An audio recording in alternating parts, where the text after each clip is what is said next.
What's up, everybody? Welcome into part 2 of our Bill Russell tribute podcast here on the NBC Sports Boston podcast network. Yesterday, talked with Brad Stevens. Today, want to hear some more voices from around the league and those that were close to Bill Russell and associated with him, speaking on his legacy. Also going to leave you with one of our favorite interviews, which is Bill Russell sitting down with Tommy Heinsohn. Now, if you could take the two most Celtics of people and all they meant to the franchise, it's unfortunate again that we've lost both of them recently, but a fascinating conversation at the end of this podcast between those two. But let's just get right into it with some of the most popular names in the NBA reflecting on the life of Bill Russell. All right, here with Mike Gorman, the legend. Mike, I wish we were talking under better circumstances, but I want you to take me all the way back.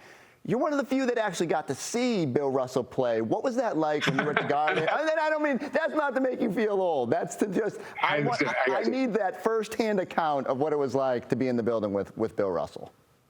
Well, it was a very different game. A couple of reasons why. One, there weren't that many people there because the Celtics were never really big in those days and getting sellout crowds until they started to win championships. But Bill, what it was different was you were watching a game changing and evolving, but doing that very quickly, which it hadn't done before. And Bill took the opportunity to take defense, which was something that nobody really ever wanted to play in particular, and turn it into his specialty. You got a rare chance to interact with him off the floor, to get to know him really well. What was it like? I heard he was maybe a little ruthless on the golf course too, trying to win. He was tough. I tell you a great story. I remember going to a Celtic tournament. This is way back when. I think I was like maybe 2 or 3 years doing the team. And they said, "Oh, Mike, go to T1. That's where your group is going to meet." So I walk over to T1. Who's sitting there all by himself but Bill Russell? So I walk up and I introduce myself to Bill, and he said hi, but he wasn't really looking to have a conversation or anything. So I'm thinking, okay, this could be good. And I have to try to figure out a way to warm up to him as the round goes. Well, fortunately, the third member of our party comes walking up, and it's Tommy. And Bill's whole personality changed as soon as Tommy was there. If he went from a very serious kind of somber guy who was, I don't know what he was thinking about, but was in his own little world, all of a sudden Tom came over, and it was the Celtics. It was stories of the Celtics, and you did this, and you did that. And meanwhile, I'm going around the whole course, and if Bill's got a 9-footer, I'm going, "That's good, Bill. Pick it up and give it to him," right like that. And then Tommy would have like a 2-footer, and it was like crickets. You wouldn't hear a word. He's going, "What are you doing?" I said, if I can get to know this man through his basketball heart, that's how I'm going to get to know him. And so by about the 18th hole, I wouldn't say Bill and I were friends. That would be really a long shot. But I was the third part of the conversation that included, and thrilled to be included, thinking I'm sitting there with Tommy Heinsohn and Bill Russell shooting the breeze at the 19th hole with a couple of beers. That was good. What's your biggest takeaway here? What's the memory that keeps jumping up for you? What's the one thing you want to walk away as we reflect on Bill Russell, his legacy and his life? Well, I'd like to think my first thing would be just that I mentioned for young players. I hope to understand who this man was off the court.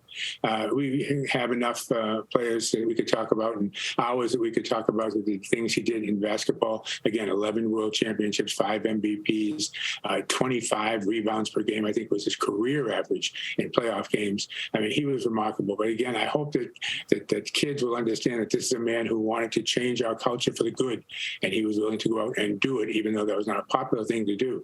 I mean, he played basketball for 80 nights, 120 nights a year once the playoffs were through. He didn't need to be going down to Alabama and Mississippi and holding clinics, but that's what he did. And that's how I hope he'll be remembered most, actually. Well, for more on the legacy of Bill Russell, we now welcome in Jackie MacMullan. And Jackie, when you think about Bill Russell, I feel like his impact wasn't just on the court, but also outside of basketball. What were his impacts both on and off the court? Well, Trenny, I've said this a lot in the last 24 hours. I think he's the single most significant and impactful basketball player that ever lived, and one of the most significant and impactful athletes that ever lived. And I even hesitate to say that because Bill Russell never thought of himself as an athlete. That was only a small part of his life. And never mind that he was probably the greatest rebounder that ever lived, one of the most incredible shot blockers we've ever seen, 11 championships in 13 years. No one will ever do that again. All those things aside, what always was just amazing to me was in that climate. And you're talking about the 60s and 70s. a climate in which our country was very racially divided at times, and nowhere more than the city of Boston, especially during the times of busing. And yet Bill Russell had the courage and the tenacity to not talk about being an activist, but actually being one, whether it was when Medgar Evers was assassinated and Bill, after talking with Medgar's brother, went down and ran the first integrated basketball camp in Mississippi, or when Martin Luther King was assassinated and Bill's devastated that his friend is gone and he's supposed to play Wilt Chamberlain in the Philadelphia Warriors the next day in a basketball game.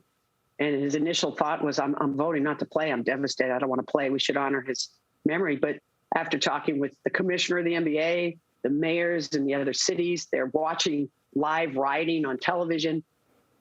He had to make with a heavy heart a decision that, no, we need to play. That would be better for my community, for our community. And then, of course, they paused the season after that for a couple of days so Bill could go down to Atlanta and march to Ebenezer Church with Martin Luther King Jr.'s family. So his impact goes so far beyond basketball, even in the city of Boston. Remember, very heavily involved in supporting the Black community during a really rugged, terrible time in our city during busing. So he had the courage of the conditions. He didn't care what you thought of him, because all he cared about was what he thought was right. And if you didn't like it, too bad. Obviously, Jackie, that was a long time ago. And for many of us, we never saw what he did off the court in some of the hardest times in the United States. Yet he still feels like someone who has transcended sports, transcended decades. So what kind of impact has he had even on today's players, maybe more so with his activism than anything else? I think one of the most underrated things about him, Trenny, was he is literally the OG of the NBA, for real. And he had a connection with 4 or 5 generations of, I'm talking about NBA superstars, the best of the best. When Julius Erving is an underclassman at UMass, it's Bill Russell that goes up to give a speech at the school and then takes Julius out for 3.5 hours afterwards and never once mentions basketball. He's talking about the responsibility to pay your knowledge and your activism forward, to stand up as a Black man in this country and to fight for the rights of your people, to talk about education, how know where the library is. You're not here just to play basketball. All the things except for basketball. He did the same thing with a young Luell Cinder, calls him up when he's at UCLA and says, hey, we're going to this thing called the Cleveland Summit, and you're going to come with me. And so many examples of that going forward. Kobe Bryant told me these great stories about, he used to talk with Bill for hours about the art of war and how Bill would convince Wilt Chamberlain after a game was in hand, and he'd let Wilt score a bunch of points in the fourth quarter so that Wilt would walk away feeling as though he was satisfied with his play. And, all these kind of things that the players that went to check in with Bill and to learn from him, it's a list that's too lengthy to mention. LeBron James, Kevin Garnett, you've seen some great clips about the interview that Bill and Kevin Garnett did together. It just, it gives you goosebumps. And so I know that the reason his legacy is intact and is still, and everybody's so emotional today is because, he hasn't played since 1969, and yet his presence has been felt all the way through, right up to the day he died. How many people can say that? Grant Williams, he joins us today, the Celtics forward going into his 4th season. And I say going into your 4th season, Grant, because I want to know how players of your generation view someone like Bill Russell. He's an inspiration. He's a man who lived his life exactly how we all should and could as Black men in this league. He was an advocate. He was an ally. He was a person that will always be remembered for not only his charismatic personality and sense of how he passionately fought for a cause, but also how unique he was to a city that really needed it at the time. And for as much of a great winner as he was not only just a winner on the court, but he was a winner off. He went through so many struggles that we will never understand to this day from his own person. And at the end of the day, I look back to him and realize how much he meant to not only me, but also to my family. My grandfather is 86 years old, and he always talked about how the Celtics were his favorite team. From the day I was born, from the day that I moved on through high school, through college, he always speaks on how much the Celtics meant to him, not only because of his relationship and playing career against Sam Jones, but also because of how influential Bill Russell, Casey, Sam, and every brother that has played for the Celtics has been for not only the community of the NBA, but also for the world. So looking up to Bill Russell has always been something that, even though he predates even my living, it's something that I always look to. And the day I met him at the Lakers game was an honor, and it's something that I will always be able to share with not only my grandparents, but also my kids for the future. And you talk about, what he was off the court. How about on the court, Grant? If you think about his college career, two-time national champion in San Francisco, went to the Olympics in 1956, got a gold medal. Rookie on the Celtics, wins a championship, 11 championships in 13 years. Can you put into perspective just the dominance on the court of Russell? It's hard to put in perspective. There's no one that really compares. If you look at really across sports, the most you can think of is individual sports like tennis. But at the end of the day, when you look at how much he won, not only as a player, but he was a player head coach. Like that's never going to be done again. And the fact is, like, the athlete that he was, the ability that he used to not only be strong and dominant in the post, but also just athletic and impose his will in the game is just unmatched. And I look to him as a leader in a sense of how he was as a person off the floor and on, but also how he competed as a man every single night, night in, night out. And it's famous because he always was himself. He was charismatic. He was a person that would flick you off at the no matter what award show. He was authentically himself. And that's something that's unique, I feel like, to not only him, but also his era, and also how we all need to live our lives in the future going forward. I love that story. You're absolutely right. I remember the one award show, or I think it may have been a Hall of Fame induction, when he said, I could have kicked your ass and kicked your ass and kicked your ass, and pointed at everybody. He was still competitive, even well after his playing days were over. Now, he also was a big-time Celtics fan. You guys were 2 wins short of the NBA title, and he tweeted out after, hey, congratulations to the Warriors, but hey, the Celtics are going to do that thing in 2022-23 season.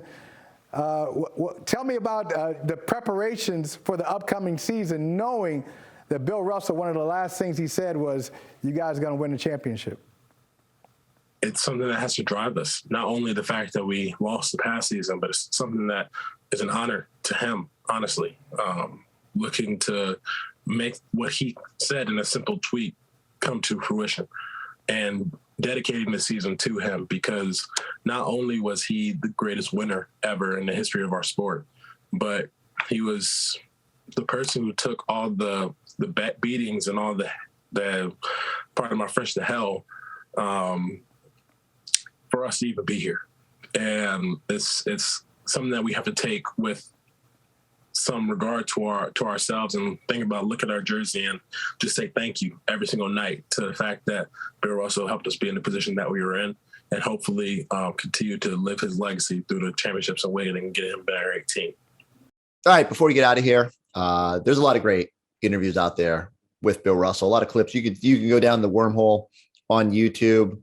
There's a clip that Brad Stevens referenced in part 1 of this podcast, where Bill Russell is getting the Lifetime Achievement Award from the NBA at the Hall of Fame weekend, I think back in 2017, maybe. And they bring up 5 Hall of Fame centers to introduce him, Dikembe Mutombo and David Robinson, all these guys. And Bill Russell just looks at them and says, I would kick all your asses. And so I love that moment. It sort of crystallizes like what he was about and wanting to win and that desire. And then he gives that cackling laugh. But Bill Russell also got a chance to talk with Tommy Heinsohn. And if you're thinking about 2 pillars of the Celtics franchise, I always said Tommy was Mr. Celtics based on his love and support of the franchise in all his various iterations.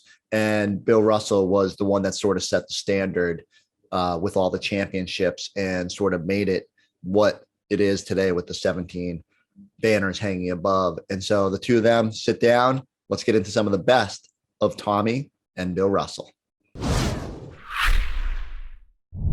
Was going to start out a little bit with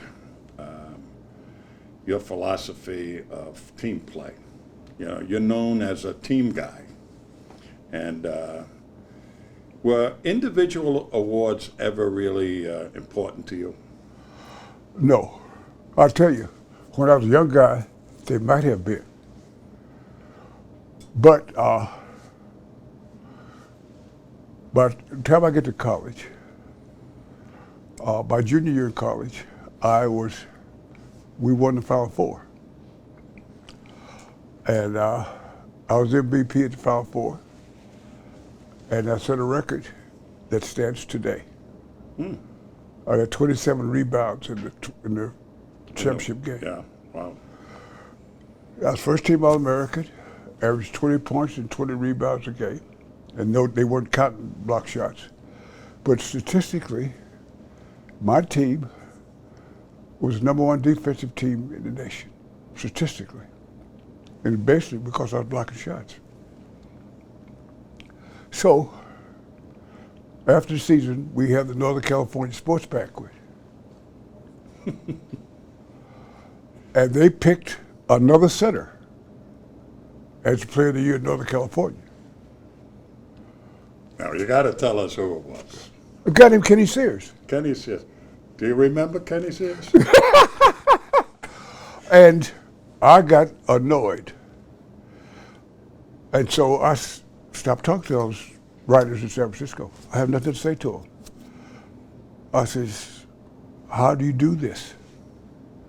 And so that moment I decided that what I would do is try to win every game.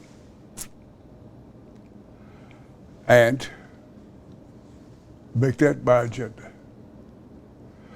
And so at the end of everything, everybody says, are you the best player, or are you this, or you that? I says, it's irrelevant.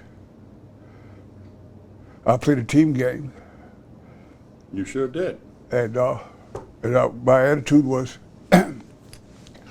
I'll take my skills and use the appropriate skills to make sure my team wins. Well, when you came here, what did you know about the Celtics before you showed up? Absolutely nothing. What did you think it was going to be like playing in the pro game? I didn't know.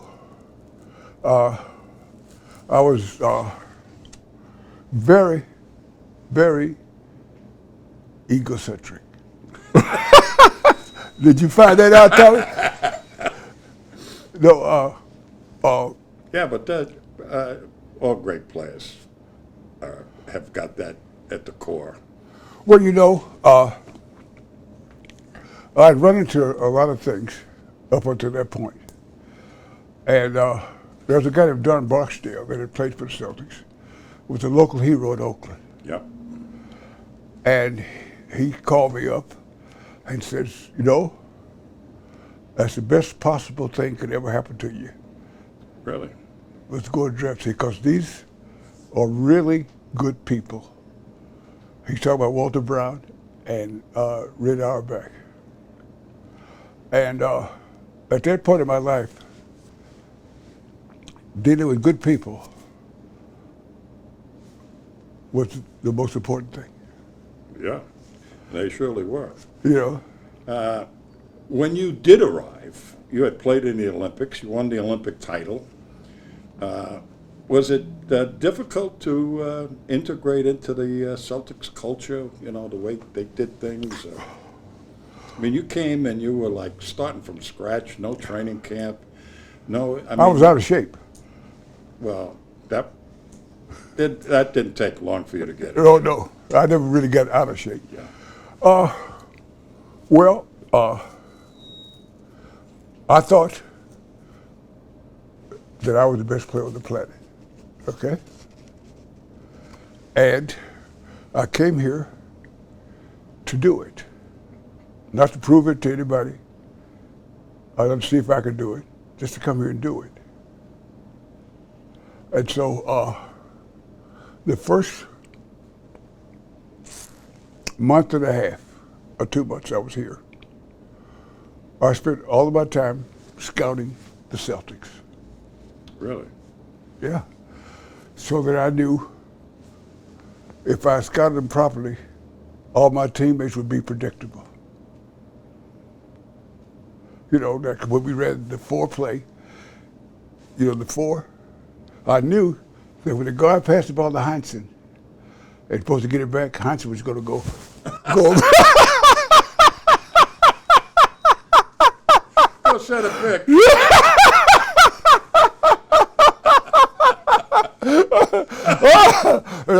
Anyway, the guys were all predictable after 2 months. So then, after I knew what everybody did, what could I do to help them do that? Well, let's the first title. Let's get to the first title. And what did the first NBA title mean to you? Well, you know, it may sound funny, but I expected that. You know, I had just come off of back-to-back Final Four championships and set a record that still stands today at the Olympics. We had the highest average margin of victory and the single game highest margin of victory. In fact, in the gold medal game, we beat the Soviet Union by 35 points. And so I came here.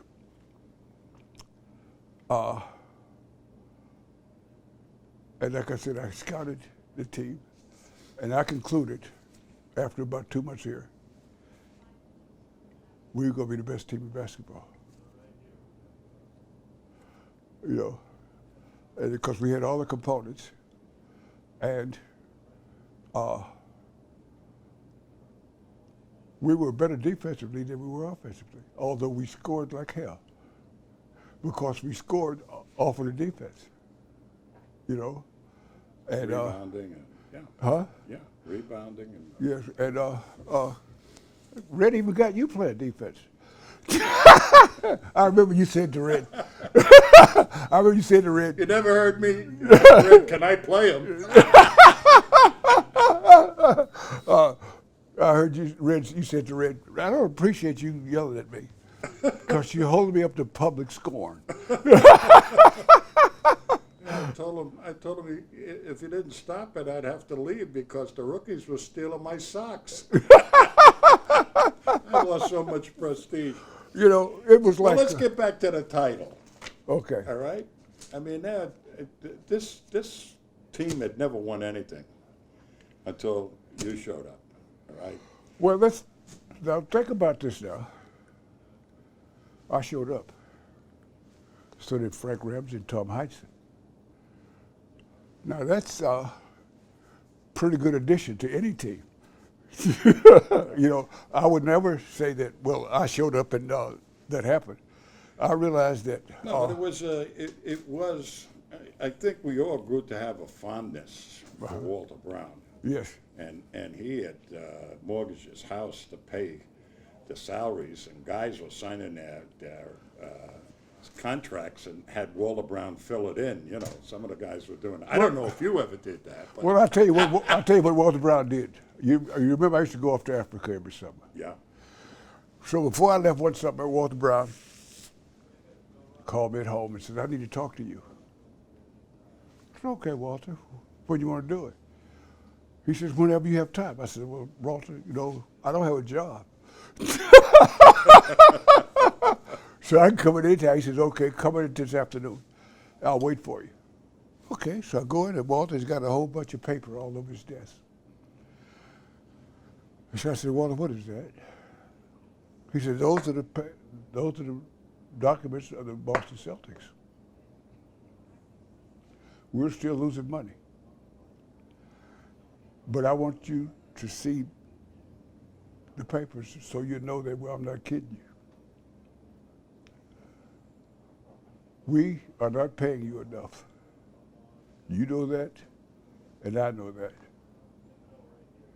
And I want to show you that this is where we are. But I promise you two things. I'll never pay anybody more than I'm paying you. And second, when we start making money, I'm going to make it up to you. Because you could have held us up, you know, paid me or traded me, all that kind of stuff, and you never did. And so I want to show you that this is the situation. And as soon as I can, I will pay you adequately.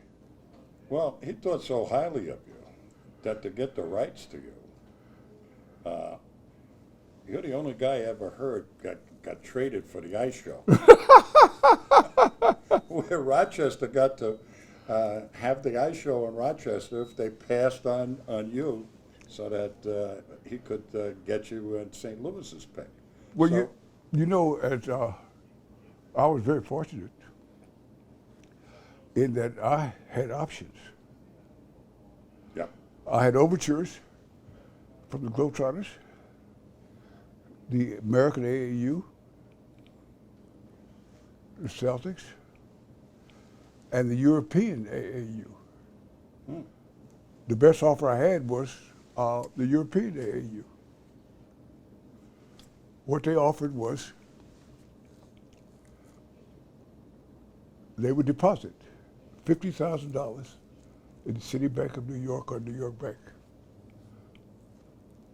for me. And I would go. 50 grand was a big deal in those days.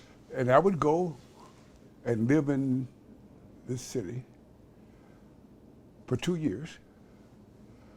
First of all, for taxes, if you go out of the country and work for 2 years, there's no tax on your income. So it was worth your while to go out of it. And they would give me, $800 a month, an apartment and a car. Pretty good. And you came to the Celtics Well, to wear a green uniform. Well, the reason for that was I was all about competition. We used to, when I was in San Francisco, we used to drive down Friday night, take all night to Los Angeles, because there was no interstate. It'd take 12, 13 hours. And park in front of the premier playground. And the basketball bouncer would wake us up in the car. And play all day Saturday until noon or 2 o'clock Sunday, and then drive back home. Because we heard that's where the best games were. It's like gunfighters. Yeah. And so I understood that the best players were playing the NBA. I wanted them. All right, let's get to. I'll reach up a few minutes up with Bill. If you want to just kind of hit on those topics, Yeah. Relationship with Red. Well, Barksdale, the same guy, so he said, Red's a good guy. And Red's college coach had told him, I played him in my first tournament. And after the championship game, he called Red and said, this is the guy you want to get. Now you got 2 years to figure out how to do it. Okay? So then Red started thinking about that. Red was really smart to first start with. And so, like, you remember you said that when I walked in the locker room the first time that you don't think Red's going to yell at this guy? You remember saying that? I don't remember, but Well, you said that. And Red knew he could tell there were things that, for example, in those days, it used to be the thing that the coaches would be a father figure. Well, Red know to stay away from that. Because I had the best father any kid could ever ask for. You did. You know? And so Red, we approached each other as a couple of men that are going to work together. You know? And that's the way I felt my whole career in Boston, was that Red and I were co-workers. You know? And you ever yell at you? I mean, I knew he yelled at people. Well, the first time he yelled at me was after I won my first MVP, started next year. So he says to me, you know, we used to have a dinner at the Lennox, and we started now the next morning. He says, after we finished the dinner, he says, come here, I want to talk to you for a minute. I said, what is it, Red? He says, tomorrow morning we're going to start practice. I need to be able to yell at you. You just won the MVP, and everybody knows that. So if I can't yell at you, I can't yell at anybody. So I'm going to be all over your ass tomorrow morning. Don't pay any attention to it. You became the first black coach. Red decided he had enough of coaching. What did that mean to you? Well, first of all, he offered me the job first time. I said, Red, I've watched you do this shit. And that's exactly what it is. I want no part of it. So he says, well, tell you what, I'm not going to hire anybody that you don't give me 100% approval. So what I'll do is, I'll make a list and you make a list.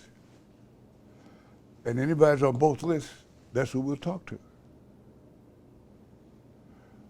Well, one of the guys on both lists was Frank Ramsey. And Frank says, I got to Chicken ranch out. Yeah, he says, I got to business. I got to take care of the family fortune. Okay. So Red says, finally says, well, I'll have to go outside the Celtics. And he gave me a name, who he's going to go after. And I says, Red, if you go after him, I will retire with you. I do not want to be in the same room with that person. He said, well, what am I going to do? I said, okay, I'll tell you what, Red. I'll take it for 1 year. And if it doesn't work, we'll get somebody else. And I will give them 100% cooperation. And I'll play just as hard for them as I played for you. But we'll What did it mean to you to be the first black management person in sports? Well, it meant very little. In Really? that, yes, it was not part of the equation for me. Mm-hmm. In fact, if Red had said that we're going to do this for that reason, You wouldn't have done it. I wouldn't have done it. Because I had this weird thought about the Celtics. I was completely loyal to the Celtics as I could be, as a person could be. Well, you made the culture, you know. Huh? You set the culture, Yeah.